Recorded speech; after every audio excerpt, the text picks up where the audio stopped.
창세기 35장 22절부터 36장 43절까지입니다. 굉장히 긴데 다 족보예요. 그래서 이거를 다 읽을 수는 없고 35장 22절부터 29절까지만 읽겠습니다. 근데 오늘 설교 내용은 사실은 이 족보에 대한 전체적 의미가 뭐냐 이런 걸 보지 막 세세히 이제 이야기 보지는 않을 거예요.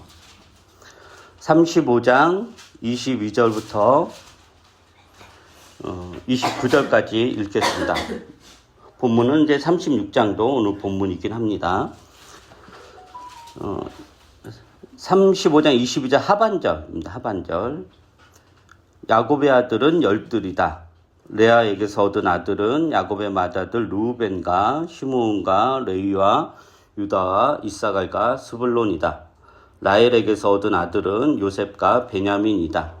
라헬의 몸종 비라에게서 얻은 아들은 단과 납달리이다. 레아의 몸종 실바에게서 얻은 아들은 갓과 아셀이다. 이들은 모두 야곱이 밧담 아람에서 얻은 아들들이다. 야곱이 기럇 아르바 근처 마므레로 가서 자기 아버지 이삭에게 이르렀다. 기럇 아르바는 아브라함과 이삭이 살던 헤브론이다. 이삭의 나이든 180살이었다. 이삭은 늙고 나이가 들어서 목숨이 다하자 죽어서 조상들 곁으로 갔다. 아들 에서와 야곱이 그를 안장하였다. 그 다음 이제 36장은 에서의 족보입니다.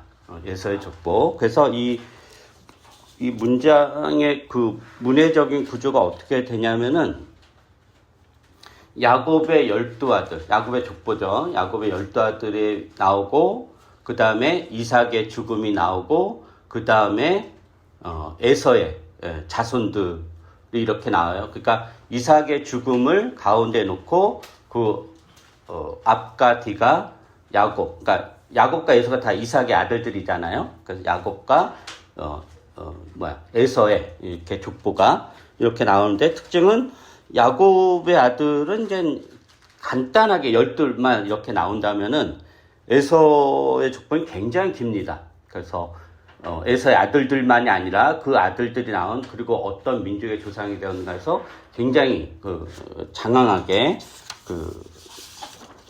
이렇게 이야기를 하고 있습니다. 이 창세기 저자가 이삭의 죽음을 이제 언급한 기사 전후에, 즉 앞뒤로 야곱의 자손과 에서의 자손을 나열한 이제 이유가 있겠죠. 괜히 이유 없이 쓸데없이 이렇게 하진 않았을 거예요. 그 이유는 몇 가지가 있겠지만 가장 핵심적인 것은 뭐냐면은 언약의 성취를 보여주려고 한 겁니다. 하나님께서 아브라함과 이삭에게 약속을 하셨잖아요. 그 약속이 뭐였냐면은 그러니까 자손과 땅 두 가지 약속이었는데 자손에 대해서는 뭐라고 약속하셨냐면은 하늘의 별같이 바다의 모래같이 자손이 많을 것이다 라는 약속을 아브라함에게도 하시고 이삭에게도 이렇게 하셨습니다. 그 약속의 성취가 어떻게 되고 있는가를 보여주는 게 야곱의 아들들의 기사 그리고 에서의 후손들의 기사인 거죠. 우선은 하나님께서 아브라함에게 어떻게 말씀하셨는가 우리가 달리 한번 복습하는 차원에서 한번 보도록 하죠. 창세기 12장 볼까요? 창세기 12장 1절에서 3절입니다. 하나님께서 아브라함에게 이제 어떤 약속을 하셨는가 한번 보죠. 창세기 12장 1절에서 3절입니다. 주님께서 아브라함에게 말씀하셨다. 너는 네가 살고 있는 땅과 네가 난 곳과 너의 아버지의 집을 떠나서 내가 보여주는 땅으로 가거라. 내가 너로 큰 민족이 되게 하고 너에게 복을 주어서 네가 크게 이름을 떨치게 하겠다. 너는 복의 근원이 될 것이다. 너를 축복하는 사람에게는 내가 복을 베풀고 너를 저주하는 사람에게는 내가 저주를 내릴 것이다. 땅에 사는 모든 민족이 너로 말미암아 복을 받을 것이다. 즉 하나님께서 아브라함에게 처음 나타나셔 하신 약속이 뭐였냐면은 내가 너로 큰 민족이 되게 하겠다. 내가 너로 큰 민족이 되게 하겠다라는 거예요. 그러니까 아브라함의 씨를 통해서 많은 자손들이 이제 태어난다라는 약속인 거죠. 그래서 그 약속을 믿고 아브라함이 그 고향 땅을 떠나서 하나님 지시한 땅으로 가죠. 그 다음에 이제 좀 더 자세하게 하나님이 약속을 하는데 창세기 17장입니다. 창세기 17장 1절에서 8절입니다.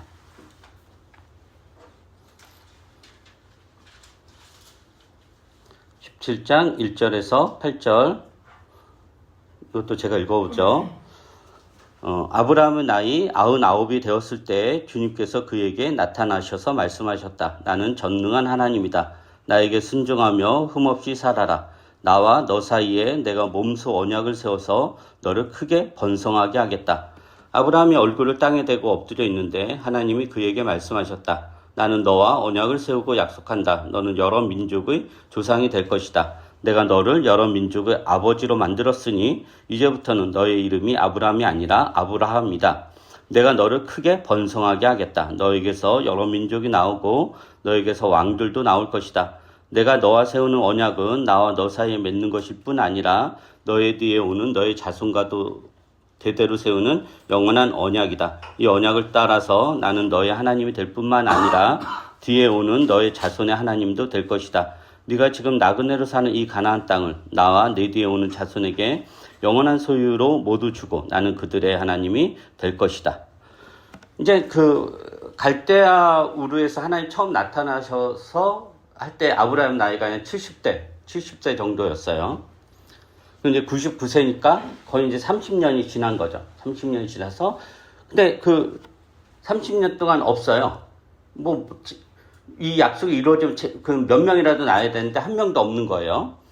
그러니까 당연히 아브라함으로서는 그냥 글렀나 보다라고 생각했을 텐데 그때 다시 하나님이 99이 되었을 때 나타나서 이 약속을 하시는 거예요. 그래서 또 어떻게 하냐면 이름을 바꾸죠. 원래 아브라함이었는데 아브라함으로 바꿔요. 아브라함의 뜻은 많은 사람의 아버지, 많은 사람. 99세인데 자식이 한 명도 없는데 많은 사람의 아버지이다. 이렇게. 그러니까 많은 민족의 조상이 될 것이다. 라는 거죠. 그런데 하나님으로부터 이러한 약속을 받은 아브라함이 당연히 기대하는 거 뭐였겠어요? 부인 사라와의 그 관계에서 많은 자녀를 보는 거죠.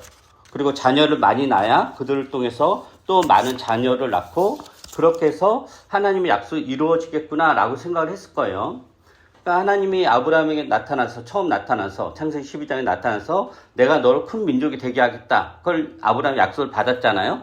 그러면 그 약속을 받은 아브라함의 기대는 뭐겠어요? 당연히 사라와의 사이에서 많은 아들, 딸들이 낳고 또 그 아들, 딸들 또 결혼해서 많은 아들, 딸들 낳고 또 그 아들, 딸들 결혼 많은 이렇게 기하급수적으로 늘어나는 거를 상상은 했겠죠. 그런데 아브라함의 생애를 보면 그 약속과는 정반대의 삶이 펼쳐져요. 아브라함의 나이가 99세가 되었고 이때 그 사라의 나이는 90세거든요. 그런데도 자녀가 없어요. 그러니까 이제 사라 입장에서는 이제 아예 폐경이 왔으니까 더 이상 날 수 없다라고 이제 생각을 한 거예요. 그래서 이제 아브라함이 하나님의 약속을 고지고대로 받아들이기가 어려워서 그 종을 가지고 내가 후손을 삼겠다라고 하기도 하고 또 이제 사라가 하도 안 됐으니까 이제 젊은 여자를 이제 그 아브라함 첩으로 보내는데 그 첩을 통해서 또 아들을 낳거든요. 그 아들을 약속의 아들로 이제 보기도 해요. 그런데 하나님께서 뭐라고 말씀하시냐면은 그렇지 않고 사라와의 사이에서 난 아들이 약속을 성취할 아들이다 라고 그래요. 근데 이제 아브라함도 그것을 좀 우습게 여기고 사라도 웃죠. 그러니까 약간 비웃는 거예요. 그러나 하나님께서 그 약속을 이루시면서 드디어 아브라함의 나이 100세에 사라가 이삭을 낳아요. 그러면은 그때는 뭔가 생기려나 보다 했지만은 딱 그걸로 끝이에요. 사라에게서는. 그러니까 사라는 더 이상 자녀를 낳지 못해요. 그런데 이제 사라가 이제 죽고 나서 아브라함이 이제 자기 이제 첫째 부인이 죽었으니까 당시 이제 고대 풍습에 의해서 아내와 첩들을 또 얻어요. 또 그녀들과의 관계를 통해서 여러 자손을 낳죠. 그러나 언약을 성취라고 할 수 있는 사라와의 관계에서는 겨우 이삭 한 명이다 라는 거예요. 그 다음에 이제 이삭을 어떤가라는 거예요. 이삭 역시 하나님으로부터 아브라함이 받았던 약속을 그대로 받아요. 그래서 창세기 26장에 보면은 하나님이 아브라함에게 나타나서, 이삭에게 나타나서 뭐라고 말씀하시냐면은 너의 자손이 하늘의 별처럼 많아지게 하겠다라고 이삭에게도 약속을 해요. 그런데 이삭의 아들은 어떤가? 이삭과 리브가 사이에서 이제 에서와 야곱이 태어나잖아요. 쌍둥이로. 그 하나님의 약속이 이루어지려면은 무수한 자녀가 태어나야 되는데 겨우 쌍둥이 형제 2명이단 말이에요. 그리고 이제 2명이 서로 협력해서 살아가기에도 번성하기 바빠 죽겠는데 2명이 서로 원수지간이 돼서 서로 이기겠다고 난리를 치고 형 에서는 야곱이 자기를 속인 걸로 인해서 야곱을 죽이겠다고 난리를 친단 말이에요. 그러니까 이삭 입장에서는 하나님의 약속이 이루어질 수 있을 것인가에 대한 의심이 이제 들 수밖에 없죠. 즉 아브라함이나 이삭 모두 하나님의 약속이 성취될 것이라는 기대를 하기에는 환경이 너무 열악합니다. 이 상황에서 무슨 하늘의 별과 같이 바다의 모래와 같이 많은 자손을 보겠다라는 그 약속은 그 약속과 현재의 처지는 너무 극명하게 대조되죠. 하나님이 너에게 복 주겠다, 너에게 많은 자손을 주겠다. 그러면은 지금 현재적으로 그것이 막 일어나야 되는데 전혀 그렇지 않단 말이에요. 그러다 보니까 아브라함이나 이삭이나 때로는 의심이 들고 때로는 불안하기도 하고 때로는 냉소적이기도 한단 말이에요. 그렇지만 아브라함과 이삭의 전체 인생은 하나님의 약속을 붙잡고 그들의 조건과 환경을 헤쳐나간 인생이다라고 평가할 수 있습니다. 히브리서 기자가 그렇게 평가하죠. 예를 들면 우리가 이제 어떤 사람을 이제 사랑한다라고 그랬을 때 그 사랑의 표현이 너무 좋아요 이렇게만 표현되진 않잖아요. 좋아요 이렇게 표현되기도 하지만 죽이고 싶다 이렇게도 표현이 된단 말이에요. 다시는 너랑 안 살겠다. 이 사랑이 이제 그렇게 표현이 돼요. 그러다가 또 이제 그 위기 넘기면 또 뭐 불도 없이 중내사내하고 또 이렇게 싸우게 되면 막 하는. 그러니까 어떤 단편 나는 이제 너랑 끝이다.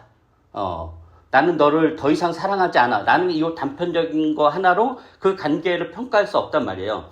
그러니까 하나님과 아브라함, 하나님과 이삭의 관계가 때로는 냉소적이고 때로는 불신도 있었고 때로는 뭐가 있었다고 하더라도 그거는 그 믿음의 관계에서 일어난 하나의 단편적인 사건이지 전체 인생을 보면은 하나님의 약속을 붙잡고 그들의 조건과 환경을 헤쳐나간 인생이다라고 평가할 수 있습니다. 아브라함과 이삭을. 그래서 히브리서 기자가 이렇게 평가합니다. 히브리서 11장을 볼까요? 아브라함과 이삭의 삶을 이렇게 평가합니다. 히브리서 기자는. 히브리서 11장 8절부터 20절입니다. 이것도 제가 읽어보죠. 히브리서 11장 8절부터 20절. 믿음으로 아브라함은 부르심을 받았을 때 순종하고 장차 자기 몫으로 받을 땅을 향해 나아갔습니다. 그런데 그는 어디로 가는지를 알지 못했지만 떠난 것입니다. 믿음으로 그는 약속하신 땅에서 타국에 몸붙여 사는 나그네처럼 거류하였으며 같은 약속을 함께 물려받을 이삭과 야곱과 함께 장막에서 살았습니다. 그는 하나님께서 설계하시고 세우실 튼튼한 기초를 가진 도시를 바랐던 것입니다. 믿음으로 사라는 나이가 지나서 수태할 수 없는 몸이었는데도 임신한 능력을 얻었습니다. 그가 약속하신 분을 신실하신 분으로 생각했기 때문입니다. 그래서 죽은 사람이나 다름없는 한 사람에게서 하늘의 별과 같이 많고 바닷가의 모래와 같이 셀 수 없는 많은 자손이 태어나게 되었습니다. 이 사람들은 모두 믿음을 따라 살다가 죽었습니다. 그들은 약속하신 것을 받지는 못했지만 그것을 멀리서 바라보고 반겼으며 땅에서는 길손과 나그네 신세임을 고백하였습니다. 이런 말을 하는 사람들은 자기네가 고향을 찾고 있다는 것을 나타내는 것입니다. 그들이 만일 떠나온 곳을 생각하고 있었더라면 돌아갈 기회가 있었을 것입니다. 그러나 사실은 그들은 더 좋은 곳을 동경하고 있었던 것입니다. 그것은 곧 하늘의 고향입니다. 그래서 하나님께서는 그들의 하나님이라고 불리는 것을 부끄러워하지 않으시고 그들을 위하여 한 도시를 마련해 두셨습니다. 아브라함은 시험을 받을 때 믿음으로 이삭을 바쳤습니다. 더구나 약속을 받은 그가 그의 외아들을 기꺼이 바치려 했던 것입니다. 일찍이 하나님께서 아브라함에게 말씀하시기를 이삭에게서 내 자손이라 불릴 자손들이 태어날 것이다 하셨습니다. 하나님께서 이삭을 죽은 사람들 가운데서 되살릴 수 있다고 아브라함은 생각했던 것입니다. 그러므로 비유하자면 아브라함은 이삭을 죽은 사람들 가운데서 대받은 것입니다. 믿음으로 이삭은 또한 장래일을 놓고 야곱과 에서를 축복해 주었습니다. 여기서 히브리서 기자가 아브라함과 이삭이 온갖 우여곡절의 삶을 겪었지만 그들의 삶을 한마디로 뭘로 평가하냐면은 믿음의 삶으로 평가합니다. 그죠? 그러니까 그들의 어떤 삶의 어떤 한 국면은 믿음과는 전혀 상관없는 것 같고 오히려 의심과 회의에 가득 찬 행동을 하게 됐지만 그러한 모든 과정을 이 히브리서 기자는 믿음이라는 단어로 평가합니다. 그래서 아브라함과 이삭은 믿음의 사람이다 라는 거죠. 그래서 창세기에 나오는 우리가 오늘 이제 본 이 족보, 이 창세기에 나오는 야곱의 아들들 그리고 에서의 자손들과 후손들에 대한 족보는 아브라함과 이삭의 믿음이 헛되지 않았다라는 것을 보여줍니다. 야곱은 12명의 아들을 낳고 그리고 에서도 수를 셀 수 없을 정도의 후손을 보고 에서로 인해 수많은 부족이 생깁니다. 그리고 특히 이 에서의 족보가 의미하는 것은 매우 큰데 에서는 야곱의 쌍둥이 형이었잖아요. 그리고 하나님은 야곱과 에서 중에서 누구를 선택하냐면 즉 아브라함과 이삭의 언약을 성취하는 자로서 누구를 택하냐면은 하나님이 야곱을 택해요. 그리고 이삭은 둘째 아들 야곱의 속임수에 넘어가서 맏아들 에서에게 줬어야 될 맏아들의 축복을 에서에게 주지 않고 야곱에게 주죠. 그것을 뒤늦게 한 에서가 통곡을 하면서 아버지 이삭에게 나한테도 그 맏아들의 축복을 달라고 난리를 통곡을 하면서 이렇게 해요. 그러니까 아버지 이삭이 뭐라고 하냐면은 난 해줄 수 없다.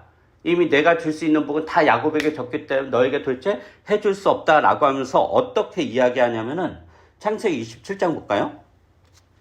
이렇게 이야기합니다. 창세기 27장 창세기 27장 38절부터 40절입니다. 에서가 그의 아버지에게 말하였다. 아버지께서 비실 수 있는 복이 어디 그 하나뿐입니까? 저에게도 복을 빌어 주십시오, 아버지. 이 말을 하면서 에서는 큰 소리로 울었다. 그의 아버지 이삭이 그에게 대답하였다. 네가 살 곳은 땅이 기름지지 않고 하늘에서 이슬도 내리지 않는 곳이다. 너는 칼을 의지하며 살 것이며 너의 아우를 섬길 것이다. 그러나 애써 힘을 기르면 너는 그가 네 목에 씌운 멍에를 부술 것이다. 그러니까 이거는 축복이 아니죠. 일종의 저주잖아요.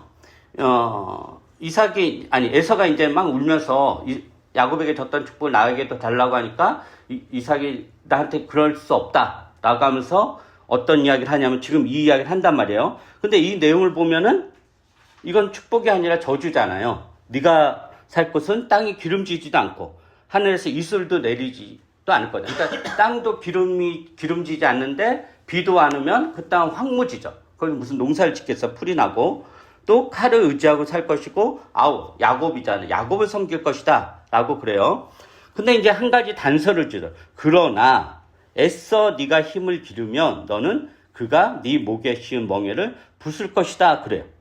그러니까 이삭의 이 저주가 결정론은 아닌 거죠.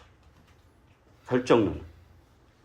뭐라고 하냐? 애써 힘을 기르면 그 멍에를 부술 것이다 라고 한단 말이에요. 그러니까 결정론이 아니라 너의 운명이 이렇게 정해졌지만 너 하기 나름에 따라서 네가 애써 힘을 기르면 그 운명을 깨트릴 수 있다. 거스를 수 있다라고 이야기를 하는 것입니다. 그래서 비록 이 히브리서 저자가 에서의 이야기는 빼놔요. 아브라함의 믿음, 이삭의 믿음, 야곱의 믿음 이렇게 가지고 에서 이야기는 빼놓지만 에서도 이런 맥락에서는 믿음의 사람이다라고 볼 수 있습니다. 그는 자기 운명을 한탄하거나 자기 운명에 순응하지 않았습니다.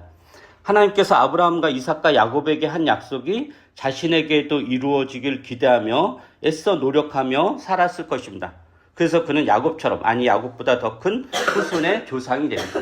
그래서 이 족보가 야곱의 족보는 짧게 나오는데 그 뒤에 에서의 족보가 엄청나게 길게 나오거든요. 그 이유가 뭐냐면은 하나님께서 아브라함에게 하셨던 약속, 이삭에게 하셨던 약속이 야곱을 통해서만이 아니라 에서를 통해서도 이렇게 이루어지는구나 라는 것을 볼 수 있습니다.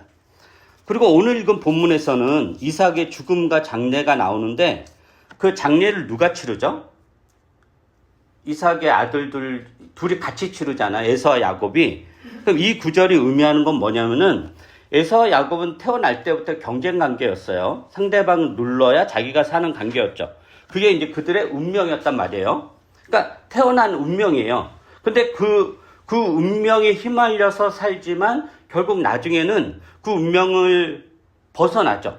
그래서 에서와 야곱이 화해를 하고 야곱은 형 에서를 이기는 것으로 하나님의 축복을 받을 수 있다라는 어리석은 생각에서 벗어나고, 그게 야곱의 생애에서 야곱이 깨달은 거겠죠. 그리고 형 에서는 동생 야곱을 죽이겠다라는 복수심에서 벗어납니다. 그리고 둘은 화해하고 아버지의 장례를 함께 치르죠. 즉 에서와 야곱은 평생 경쟁 관계로 살 것이다라는, 태어날 때 이미 그 운명이 주어진 거잖아요. 평생 경쟁 관계로 살 것이다라는 그들의 운명을 거부하고 벗어납니다. 그게 믿음이다라는 거죠. 그래서 믿음이란 뭔가라는 거예요. 히브리서 기자는 믿음을 이렇게 이야기합니다. 이거 하나 보고 정리를 해볼 텐데, 히브리서 11장. 히브리서 11장 1절입니다. 믿음이란 뭔가?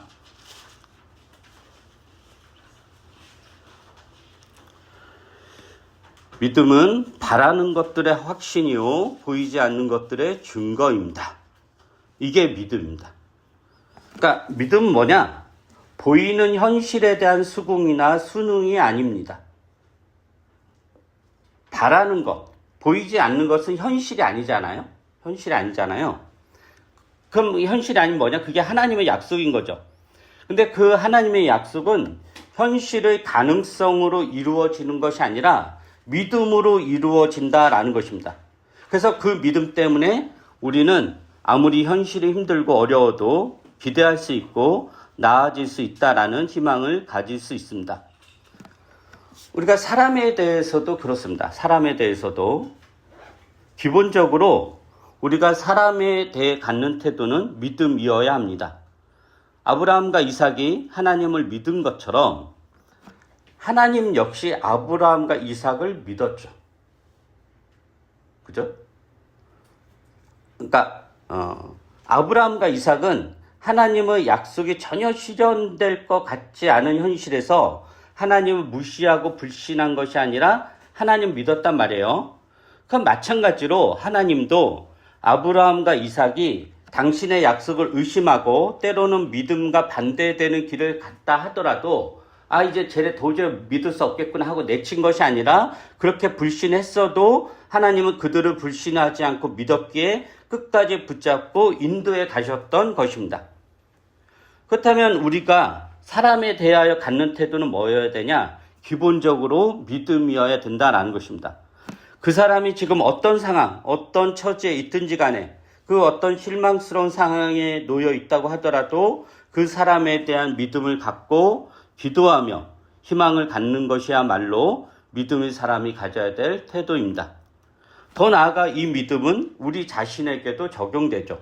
즉, 나 자신을 믿음으로 기다리는 것, 나를 하나님에 대한 믿음으로 버티어주고 희망을 갖는 것이 믿음의 삶입니다.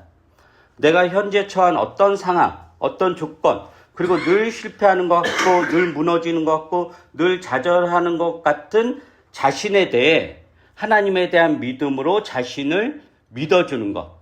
그래서 포기하지 않고 자신을 기다려주며 끝까지 나아가는 것. 이것이 믿음의 삶입니다.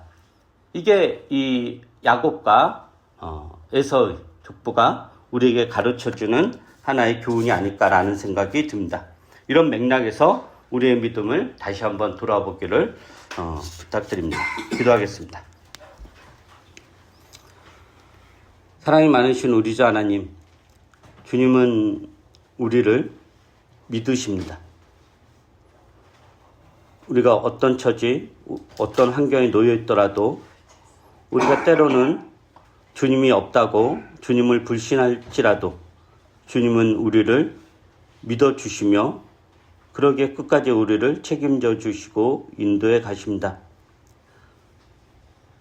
주님 또한 우리에게 이 믿음을 요구하십니다. 당신에 대한 믿음과 우리 자신에 대한 믿음을 주님은 요구하십니다. 우리가 삶이 어렵고 생이 고통스럽다고 하더라도 거기에서 무너지지 않고 이 믿음의 길을 온전히 갈 수 있도록 은혜를 베풀어 주시옵소서. 그래서 우리 안에서 하나님의 선한 일이 비록 그것이 이루어지는 과정이 힘들더라도 궁극적으로 좋은 열매로, 선한 열매로 맺혀질 수 있도록 은혜를 베풀어 주시옵소서. 감사드리며 예수님 이름으로 기도합니다. 아멘.